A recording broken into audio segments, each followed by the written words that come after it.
En esta edición de Estudiemos Juntos vamos a continuar el tema en el que quedamos discutiendo la semana pasada, el tema anterior, y es este que tiene que ver con divisiones y peleas en la iglesia de Corinto y tal vez en tu iglesia. Hoy vamos a terminar de discutir este tema y comenzar otro tema también que tiene que ver con estos grupos que se forman en las iglesias, estos líderes que las personas siguen. ¿Qué responsabilidad tienen estos líderes y los seguidores de estos líderes en un contexto religioso? ¿Qué dice Pablo? ¿Qué experimentó la iglesia de Corinto y qué podemos aprender de ellos? Es lo que vamos a estar analizando en esta edición de Estudiemos Juntos.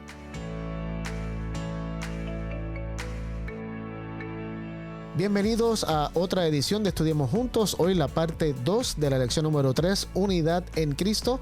Estamos haciendo un estudio del libro de Primera y Segunda de Corintios y ver cómo los problemas que enfrentó la iglesia de Corinto pueden ser muy relevantes para la iglesia en que tú estás yendo. Y entonces podemos ver cómo podemos resolver esos problemas de acuerdo a lo que Pablo, inspirado por el Espíritu, le enseñó a la iglesia. Estoy hoy con Joel y con Sammy, como en el episodio pasado, y queremos una vez empezar recordándoles la Escuela de Discipulado Orgánico para Matrimonios del 29 de octubre al 1 de noviembre de este año, 2026, en el estado de Georgia, como a algunas 8 horas de aquí de Orlando, Florida, manejando. Así que te invitamos a que si quieres vivir una experiencia de intimidad con el Espíritu y con Dios, en un nivel personal y en un nivel como pareja, tienes que asistir a esta escuela de discipulado orgánico. Va a ser muy diferente a otros retiros matrimoniales, así que te pedimos a que visites esta página que ves en pantalla ahora y allí veas toda la información y que te inscribas. El cupo es limitado. Si tienes alguna pregunta que este website no contesta, entonces puedes escribirle un email, un correo electrónico a nuestra secretaria Jennifer Sanabria y ella con mucho gusto va a contestar todas las preguntas. Así que te pedimos también que ora por este evento, y si de casualidad tú no puedes asistir por alguna razón, tal vez de pasaporte o de trabajo que no puedas tener, pero sientes en tu corazón el querer sponsor, ¿cómo se dice sponsor? Apoyar o promocionar a otra pareja que tal vez no tenga todo su dinero para ir, pero realmente quiere ir, te pedimos que también des tu donación. Ahí le puedes preguntar a Jennifer también cómo hacer eso, y así vas a poder ayudar a otra pareja que pueda ir y ser bendecida en este campamento. Vamos a comenzar entonces ahora con nuestro estudio. Sammy, ¿pudieras comenzar orando? Señor, te agradecemos porque tenemos esta mesa, este lugar, este espacio para poder dialogar acerca de ti, Señor, de tus verdades. Y te pido que dirijas cada conversación, que podamos entender más de ti a profundidad, darnos algo nuevo, y también que todo aquel que esté escuchando salga bendecido. En el nombre de Jesús. Amén. Amén. Bueno, estamos estudiando Primera y Segunda de Corintios. Estamos hablando de las divisiones y las peleas verbales y que tal vez incluso física que llegó a tener la iglesia de Corinto, una iglesia totalmente disfuncional. Sin embargo, seguía siendo pueblo de Dios, seguía siendo hijo de Dios, seguía siendo considerada como santa de parte de Pablo.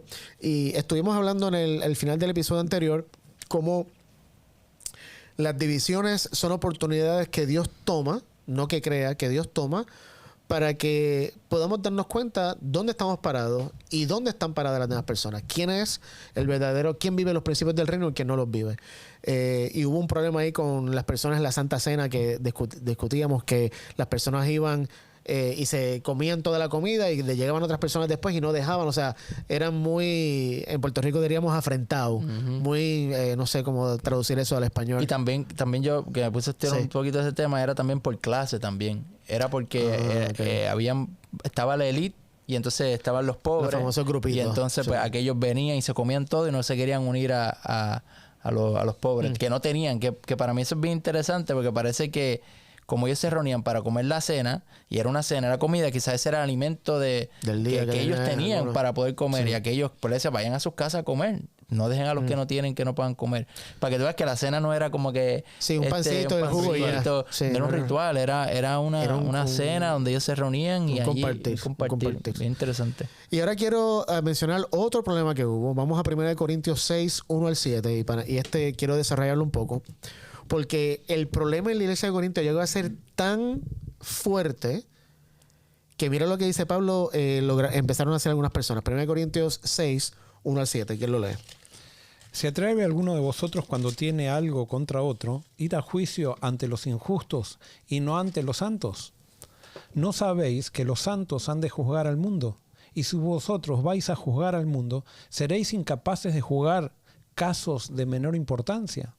¿No sabéis que hemos de juzgar a los ángeles? ¿Cuántos más las cosas de esta vida? Por tanto, si tenéis juicio sobre cosas de esta vida, poned por jueces a los que sean de menor estima en la iglesia. Para avergonzaros lo digo, pues ¿qué no hay entre vosotros ni uno solo que sea sabio, que pueda juzgar un pleito entre sus hermanos? ¿Hasta qué número? Hasta el 7. Sino que el hermano pleitea con el hermano, y eso ante los infieles. Por cierto, ya es una falta que tengáis pleitos entre vosotros. Más bien, ¿por qué no sufrís el agravio? ¿Por qué no sufrís ser defraudados? Bueno, lee el 8 también, perdóname. Pero vosotros cometéis el agravio y defraudáis, y esto a los hermanos. Hasta esta Hasta ahí. Sí. Ok, aquí ocurre algo. El problema era tan serio que ya no se iba a resolver ni a los puños, no se iba a resolver con la manipulación, se iba a resolver legalmente. Y ahora yo tengo un problema contigo, te demando. Te demando. Voy a la corte y te demando. Y Pablo dice, ¿por qué ustedes hacen eso? Entonces aquí surge la pregunta. ¿Es incorrecto demandar a un hermano de iglesia civilmente? Porque según lo que Pablo está diciendo aquí, aparentemente, y por Dios, la palabra clave es aparentemente, por eso vamos a estudiar ahora, es no debes demandar a un hermano. Todo se tiene que resolver en la casa, todo se debe resolver internamente. Ahora, para poder entender este consejo que Pablo da aquí, tenemos que dar un poquito de contexto de cómo eran las cortes en la época del primer siglo, donde Pablo estaba, especialmente en Corinto, que era una ciudad griega, obviamente. Según lo que estaba researching e investigando, en los tiempos de Pablo, las cortes eran parciales, no imparciales. Que hoy en día no es la diferencia. Qué raro. Sí, hoy en día no es la diferencia. ¿Viste? Muchas personas piensan que Estados Unidos es el país, ¿viste? de la imparcialidad, y no. Realmente hay mucha corrupción. Y en aquella época no es la diferencia. Como tú decías ahorita, si había alguien con dinero, alguien que venía de una familia respetada, alguien que tenía una posición en algún lugar, y iba a corte, evidentemente el caso iba a ser a su favor y en contra de la otra persona.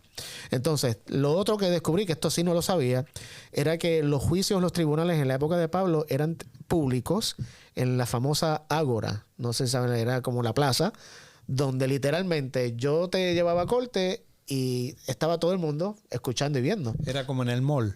Era así, era como ir a... como Just Judy y esta gente Sí, que es por, sí, que lo hacen por televisión. lo hacen televisivo. Sí, así era. Entonces, ¿qué pasa? Para Pablo, esto era en inglés dirían disgraceful, no sé cómo se traduce al español. Es como que... Desagradable. Era una desgracia para la iglesia, para Jesús, porque el testimonio que estaban dando estos dos hermanos por un pleito civil, obviamente... Pablo no está hablando si hay un abuso sexual, si hay una muerte, si hay algo de una naturaleza que sin duda no estamos diciendo que no usemos los medios civiles. De paso, Pablo usa medios civiles en algún momento para ayudarse a sí mismo. Pablo no está diciendo que no vayamos a la corte, pero sí está diciendo que hay ciertas cosas que pasan en el círculo eclesiástico que si somos espirituales los vamos a resolver en la casa. Si somos carnales, los vamos a resolver afuera. Hay que agotar todas las instancias. Correcto. O sea, es lo mismo que decía Jesús. Cuando hay un problema con alguien, habla con esa persona sola, después llévalo con otro, después llévalo a la iglesia, después tenlo por gentil y publicano. O sea, hay un proceso. El problema es que cuando nosotros somos carnales, invertimos el proceso y comenzamos por lo legal y vamos hasta que después lo último lo queremos resolver personalmente. Pero sin duda que esto no hace que se ponga un veto en el hecho de recurrir a lo civil, ¿no? Correcto. O sea, hay momentos en que eso hay que hacerlo. Especialmente si experimentamos una injusticia. Y yo creo que es lamentable, y es lo que Pablo está diciendo aquí, que lo vamos a abundar ahora en un segundo, es lamentable que un cristiano encuentre más justicia en el mundo que en la iglesia. Eso es lamentable. ¿Por qué? Porque me voy a adelantar bastante a lo que iba a decir. Pablo, si vamos a 1 Corintios 2, el versículo 16. ¿Qué dice el último versículo del capítulo 2? Porque ¿quién conoció la mente del Señor? ¿O quién podrá instruirlo? Pero nosotros tenemos la mente de Cristo. Entonces Pablo dice, le dijo ya a los corintios, ustedes tienen la mente de Cristo. Entonces acá en el versículo 6 le dice, en el capítulo 6, en el versículo 5, ¿acaso no hay entre ustedes algún hombre sabio que pueda juzgar entre sus hermanos? O sea, es como que si ustedes tienen la mente de Cristo, no hay nadie aquí con sabiduría para poder decidir quién está correcto o incorrecto y cómo solucionar este problema entre ustedes. Tienen que ir a una corte civil, y Pablo tal vez no creo que sea despectivo, pero sí dice a alguien no creyente para solucionar un problema. Como que ustedes piensan que van a encontrar más sabiduría allá que acá, que tienen la mente de Cristo. Me parece que hay un poco de ¿cómo se llama eso? Cuando tú eres un poco como que se me olvida la palabra. No ¿cómo se dice? Danos una pista. Es como cuando sarcástico es la palabra. Hay un poco de sarcasmo en las palabras de Pablo. En todos lados. Es como que en serio no hay nadie sabio entre ustedes. Si usted no tiene la mente de Cristo. Entonces, ¿por qué Pablo propone que haya jueces dentro de la iglesia o personas que entre problemas de hermanos sean los mediadores? Yo encontré 4 posibilidades. Número 1, porque la iglesia, el contexto eclesiástico, es una familia. Y si yo tengo problemas con mi esposa o con mis hijos, donde primero voy a querer tratarlo es en la casa. Por ejemplo, yo tengo un hijo que está adicto a las drogas. Yo voy a hacer todo lo posible para yo hablar con mi hijo y proveerle todo lo de mi hijo. Si él no sigue así, por ejemplo, me roba un día o no sé, mata a alguien, entonces ya es otra historia. Pero lo primero que quiero resolver con familia, hay un refrán que dice que los trapos sucios de la familia se lavan en la casa, no se lavan afuera, para que también se mantenga la privacidad. Y por eso creo que el contexto eclesiástico es una familia. Número 2, porque Pablo dice que ellos tienen sabiduría espiritual. Entonces, la sabiduría espiritual, ¿qué hace el Espíritu? El Espíritu nos ayuda a discernir. Y yo creo que es un don del Espíritu, que le da a algunas personas ese don de discernimiento. Y creo que Pablo lo menciona en alguna carta, de yo poder discernir los espíritus y las intenciones de las personas.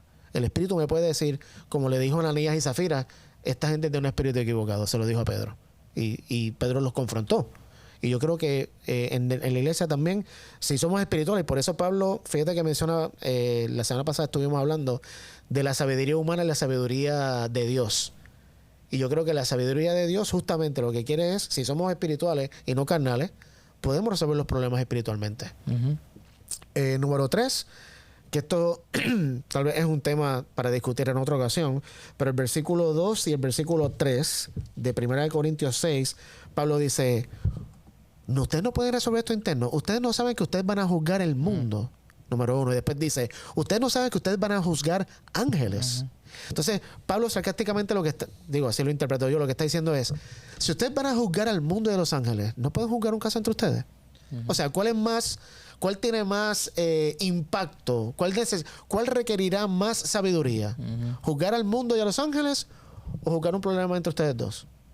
Entonces Pablo dice, ustedes no saben que ustedes evidentemente no lo sabían, no saben que van a juzgar al mundo. No, pero evidentemente había una fuente que Pablo da por entendido que existe, que de donde habría que sacar ese pensamiento, que me hubiera gustado saber. Claro. ¿De dónde lo sacó Pablo? Claro, la fuente que usaba Pablo, ¿no? Quizás puede ser que él haya hablado de eso. Bueno, no sé, porque capaz que tenía algún insight por ahí que nosotros todavía no hemos descubierto. Pero él le dice, si ustedes van a resolver esto, ¿cómo es posible que ustedes no puedan resolver un problema económico entre ustedes, un problema civil entre dos hermanos? Y finalmente, porque el testimonio de Cristo y el Evangelio, el reino, es más importante que ganar una pelea o una discusión con alguien. Y fíjate, 1 Corintios 6, 7 al 8. Dice, sino que hermano contra hermano litiga y esto ante incrédulos. Así que en efecto es ya un fallo entre ustedes el hecho de que tengan litigio entre sí. ¿Por qué no sufren mejor la injusticia? ¿Dónde tú estás leyendo? En el versículo 7 de 1 Corintios 6.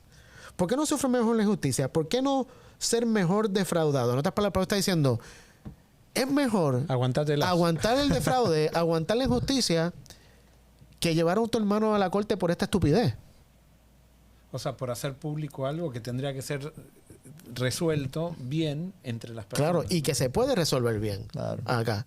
Entonces, el testimonio de Cristo es por eso. Imagínate dos hermanos. Imagínate un pastor y un primer anciano de la iglesia de Corinto que van al ágora frente a todo el mundo y el pastor dice, no, que este miembro no me está dando diezmos o las ofrendas o no sé, cualquier otro tópico. Y todo el mundo empieza a decir, pero espérate, estos no son los cristianos de Corinto. Los que supuestamente siguen a este carpintero que murió pero resucitó y que hablan del amor. ¿Cómo es que ellos dicen que siguen a un hombre del amor y están aquí peleándose los unos a los otros? Entonces dan una mala reputación no a la iglesia, no a la denominación, a Cristo. Ahora, uno de los problemas que nosotros vemos esta iglesia Corinto que tenía tantos problemas, ¿no? Parece, digamos, la referencia de la iglesia problemática. Sin embargo, uno de los problemas que más adelante me imagino que la lección lo va a tocar es que ellos se creían superiores espiritualmente a otros. O sea, ellos creían que estaban muy bien espiritualmente. Y entonces eso es lo que vemos nosotros también en las iglesias locales y todo eso. O sea, no son gente degenerada así como acá también encontramos, sino que muchas veces esa gente que está en pleito tiene una soberbia espiritual muy grande y piensan que realmente están bien espiritualmente y que eso les autoriza para estar en litigio con otras personas que no piensan como ellas, ¿no? Como ellos, ¿no? Y por eso yo creo que cuando dice Pablo, comienza diciendo, ustedes siguen a Apolo, ustedes siguen, yo creo que se creían superiores a la persona que seguían. Es como, no sé, tal vez aquí en Estados Unidos haya alguien que diga, no, yo me siento mejor porque yo sigo a este candidato político. Y tú sigues a aquel que demostró al pastor Bohr o sigo al pastor Bullón y después hacen videos poniéndolos en contra. También. Agarran un videíto diciendo algo el pastor Bohr, diciendo algo el pastor Bullón y los ponen en contra a pelear cuando realmente ninguno estaba peleando con el otro, ¿no? Correcto. Una manipulación total. Y eso muestra el espíritu que tienen, la actitud que tienen. Carnal, totalmente carnal. Y yo quería mencionar que por esta razón, para mí, esta cuestión de resolver conflictos para mí es crucial, especialmente en la iglesia, y algo para uno autoanalizarse. Porque para mí una de las cosas más difíciles es resolver conflictos. Entonces, cuando estamos en grupo, o a veces ignoramos, depende de cómo tú reaccionas ante los conflictos, porque podemos hacerlo de manera violenta, depende de cuál fue tu crianza, y rápido ve un problema y lo que quiere atacar. Entonces, otro es, pues mira, vamos a dejarlo ahí, mejor que lo resuelvan. O sea, es que es más fácil, vayan allá, en vez de ignorarlos, porque quizás te da miedo, porque no quiero ofender a aquel o al otro. Mejor resuélvanlo en la corte, que para evitar ciertas cosas. Entonces yo creo que algo saludable que tenemos que aprender a crecer es cómo resolvemos conflictos, cómo podemos sentarnos a la mesa. Esta persona tiene problemas con aquel y esta persona tiene como aquello, y aunque sea incómodo, cómo nosotros podemos llevar a eso para que haya unidad. Y la iglesia creo que debemos de trabajar en eso, porque los conflictos siempre que hayan relaciones, siempre que hay dos personas, todos estamos rotos, van a haber situaciones complicadas y tenemos que aprender a hacerlo, porque lo hacemos en la iglesia, incluso en nuestro hogar, en todo. Cómo nosotros resolvemos conflictos, eso implica madurez espiritual grande. Sí. Cuando yo pastoreaba una de mis iglesias en otro estado, tuve en una ocasión dos miembros de mi iglesia, o sea, en un distrito había uno de una iglesia y otro de otra, pero ellos trabajaban juntos. Y hubo un problema entre ellos de dinero y hablaron ellos y no lo pudieron resolver y decidieron, pues vamos para corte. Y en ese proceso hablaron conmigo, hablaron con otras personas que ellos consideraban espirituales también, que para darle consejo. Y finalmente optaron, antes de ir a la corte, no sé si acá en la unión de aquí ocurra, pero ya la unión del Northwest, donde yo pastoreaba, ellos tenían una persona en la unión que era lo que llamaban un reconciliador. Era un intermediario que venía cuando había un pleito entre miembros de iglesia, él venía y hablaba, digamos, era contigo y conmigo. Él hablaba contigo, escuchaba tus puntos, cuál era tu solución, hablaba conmigo, escuchaba mis puntos, cuál era la solución, y entonces, por separado, decía, ok, mira, esto es lo que Sammy piensa. ¿Cómo tú crees que podemos resolver esto? Esta solución. Y así era un mediador. Está bueno. Y era algo buenísimo. Entonces ellos lo hicieron y al final, lamentablemente, ninguno quiso ceder y finalmente creo que fueron al mediador. Sí, fueron a corte. Pero esta persona imparcial que no tiene ninguna atadura, ninguno de ellos, que tiene una mente también, viste, que no es que va a coger un bando. Y yo creo que Pablo nos insta, en otro momento Pablo dice, ustedes que son espirituales, aconsejen a los que no lo son. Y yo creo que debemos en el nombre del Señor, identificar quiénes son esas personas espirituales en mi contexto eclesiástico. Que cuando ya tenga un problema, yo pueda sentirme como decir, yo tengo este problema con un hermano, necesito que me ayudes a resolverlo. Y yo creo que Pablo, ahí hasta a donde nos está llevando. O sea, es como tú decías ahorita, Joel, agotar todos los recursos posibles antes de ir a un recurso legal. Y con esto, lamentablemente, hay muchas personas que también que toman ventaja. Dicen, me estás demandando, tú no eres cristiano. Ajá. Como que si el demandar es algo que un cristiano no puede hacer. Y no es lo que Pablo está enseñando aquí. Pablo no está enseñando que no puedes demandar. Lo que siento es que Pablo está enseñando es que el primer recurso no es ir legalmente, a menos que sea, obviamente, como mencionamos ahorita, un caso de una violación, un asesinato, un robo así grande. Y con esto no estoy minimizando tampoco los otros problemas, pero vamos a resolverlos primero aquí espiritualmente. Y si esto no funciona, entonces tenemos otros recursos. El mismo Pablo, por ejemplo, en Hechos 25:11, Pablo apela al César. Él puede haber dicho, bueno, no, yo no voy a apelar porque pues, yo no quiero usar el sistema legal para... Él apela al César para salvar su vida en ese momento y para poder tener, alguna posibilidad de vivir y de, obviamente, testificar también ante el César. Pero Pablo usa los canales legales para su beneficio incluso.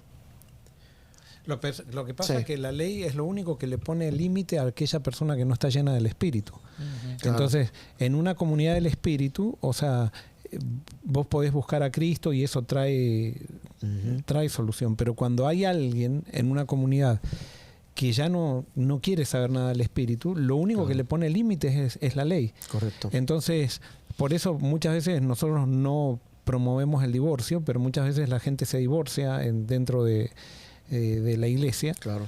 Y uno de los consejos es que hagan todo legalmente, porque podemos prometernos 1000 cosas hoy y mañana, o sea, queda una persona muy perjudicada. Claro. Entonces, no podemos llevar al extremo, o sea, los consejos de Pablo, tenemos que ver todo el cuadro.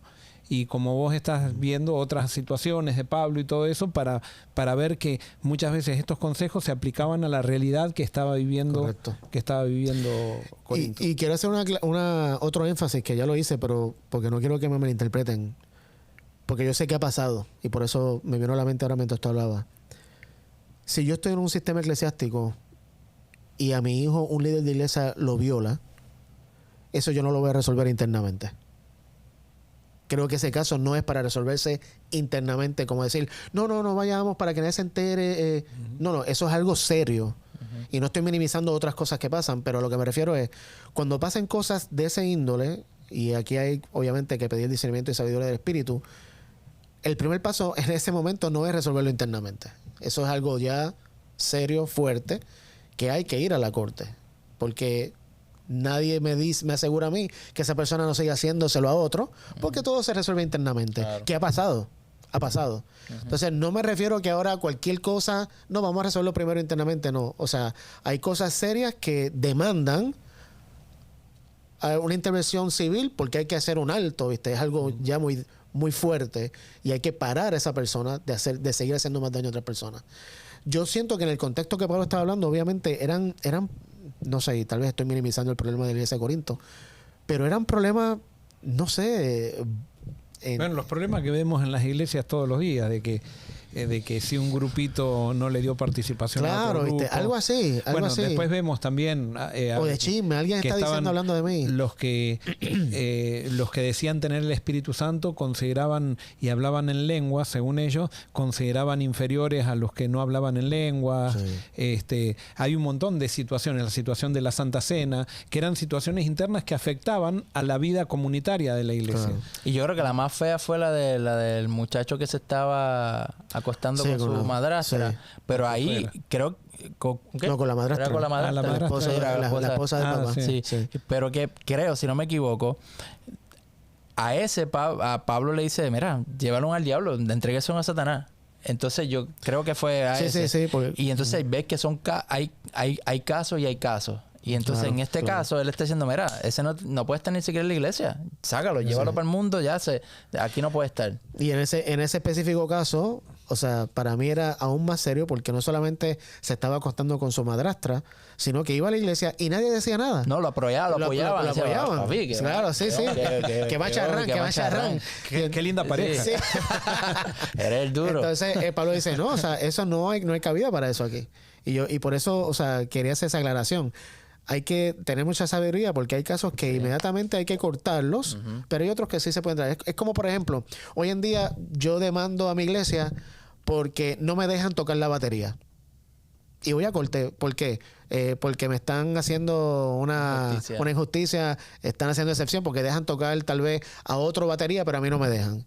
Y voy a corte para eso. Entonces Pablo dice, eso no se puede resolver aquí. Realmente, imagínate el ridículo, no el ridículo, pero tal vez sí. Y yo creo que esto también ha pasado, que un juez diga, oye, pero ustedes no son cristianos, ustedes no pueden retratar esto en otro lugar. Este tema específicamente. Pero bueno, vamos a la solución. ¿Qué solución da Pablo para las peleas y la división? Sammy, búscate 1 Corintios 1:17. Joel, 1 Corintios 12 al 13. Y yo busco el 12:25 al 27. Ok. 1 Corintios 1:17. 1:17. Pues Cristo no me envió a bautizar, sino a predicar el Evangelio, y esto no con palabras elocuentes, para que la cruz de Cristo no perdiera su valor. Muy bien, el contexto es, Pablo comienza ahí en 1 Corintios 1 hablando, ustedes, uno me dice Chloe que están diciendo, uno sigue a Pablo, otro sigue a Pedro, otro sigue a... que unos fueron bautizados por él, porque eso es otra cosa, ¿viste? Hay personas, y perdón, no estoy queriendo mofarme, pero he escuchado, o sea, conozco personas que cuando quieren bautizar dicen, yo quiero que me bautice fulano de tal, porque no quiero que me bautice el diácono o el anciano de la iglesia, no. Quiero que me bautice un pastor que tenga pedigrí. Sí, que a veces si el pastor tiene una relación con la persona, no. Claro. Pero hay veces que se quiere porque es el importante. Claro, el pastor importante. porque mi bautismo tiene que hacerlo alguien de nombre. Sí. Claro. Y Pablo está diciendo, ¿qué importa que te bautices por Apolo, por Pedro? Eso no vale nada. Y entonces en el versículo 7 dice, es que es Cristo. Me alegro que yo no bautice a nadie, excepto a algunas personas, pero es la cruz de Cristo. Y es lo que Joel decía ahorita. ¿Cuál es el antídoto, la solución para las peleas y las divisiones? Es levantar a Cristo. Porque cuando tú levantas a Jesús, y hablamos en otro episodio de qué es la cruz, no es la muerte literal de que lo clavaron, es el mensaje que mandó Dios en Jesús a través de su muerte. Y es amor.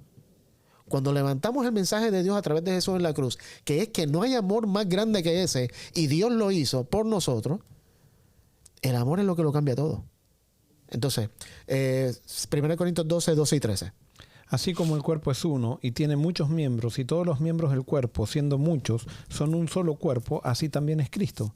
Porque por un espíritu fuimos todos bautizados en un cuerpo, sean judíos o griegos, esclavos o libres, y a todos se nos dio a beber de un mismo espíritu.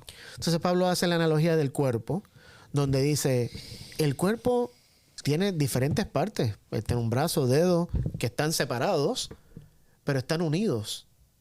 O sea, es un cuerpo con muchos miembros, muchas partes, muchos órganos, pero está unido. Y así deben ser ustedes. O sea, la división es mala, pero la diversidad, que puede verse muchas veces como división por algunas personas, es buena. En la diversidad, en el sentido de que tenemos diferentes funciones, podemos incluso pensar y llegar a conclusiones teológicas totalmente diferentes, pero estamos unidos en ¿quién? Según dice Pablo. ¿Quién es la cabeza del cuerpo? Cristo. Entonces, si estamos unidos a Cristo, está bien que pensemos diferente. No tenemos que llegar a las mismas conclusiones. Si llegamos a las conclusiones, qué bueno. Pero no es evidencia de que estamos unidos en el Espíritu que lleguemos todos a la misma conclusión ahora, en este diálogo. Porque todo es un proceso.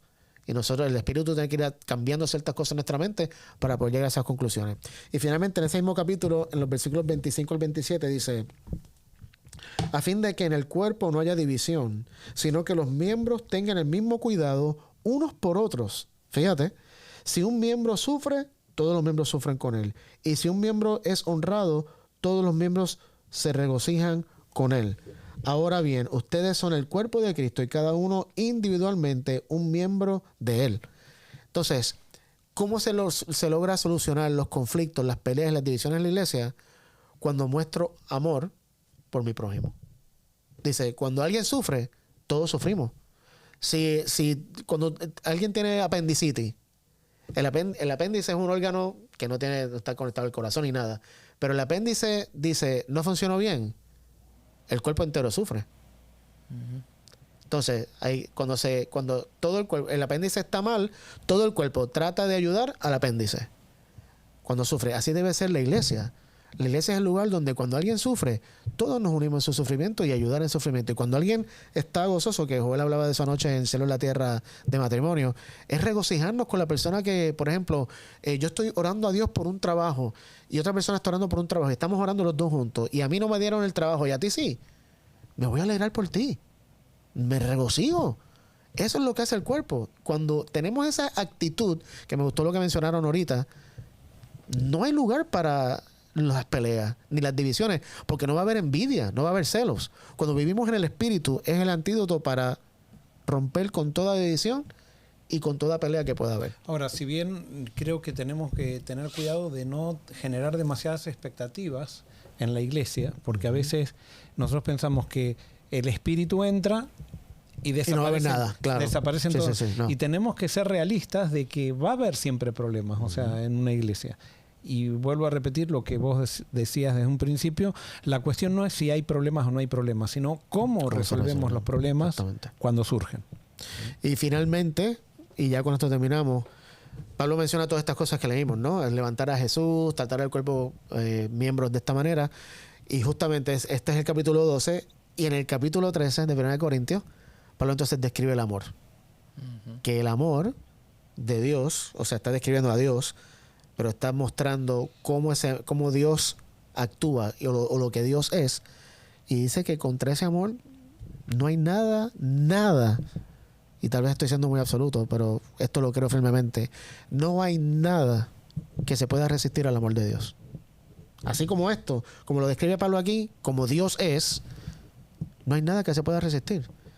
Y por eso la trampa más grande de Satanás es que no queramos creer o tapar nuestra visión espiritual para no ver realmente el amor de Dios. Porque cuando entendemos el amor de Dios, es demasiado atractivo. O sea, es ese tesoro perdido que hemos estado buscando y que buscamos, no encontramos y finalmente lo encontramos. El mismo Jesús dijo, cuando alguien encuentra el tesoro, vende todo lo que tiene y va y lo compra. El que busca la perla de gran precio, cuando la encuentra, lo vende todo. Eso es lo que Dios quiere que entendamos. Y esa, para mí, el amor de Dios, la fuerza más poderosa del universo, nada puede resistirse al amor de Dios. Y por eso el amor de Dios siempre triunfa. Y nada, teníamos más, pero se nos fue el tiempo. Al final del día, es eso lo que mencionábamos ahora. Si hay divisiones y peleas en tu matrimonio, en tu familia, con tus hijos, en la comunidad eclesiástica en la que te congregas, en tu trabajo, sigue estos consejos de Pablo. Comienza a levantar a Jesús, comienza a pedirle a Dios que te ayude a ser lleno de su espíritu y a vivir los principios de su reino, donde quiera que estés, pero que sobre todas las cosas Dios te transforme para que puedas amar como Él ama. Y cuando hagas eso, tal vez la persona no quiera resolver tu problema, tal vez te saquen de una comunidad eclesiástica, pero tu conciencia va a estar tranquila porque hiciste lo que Pablo le pidió que hiciera a la iglesia de Corinto, lo que Dios nos pide que hagamos, y es que amemos a nuestro prójimo como Dios nos ama a nosotros. Esa es la evidencia de que somos sus discípulos. Gracias por haber estado con nosotros. Que Dios los bendiga. Nos vemos la próxima semana en otra edición de Estudiemos Juntos.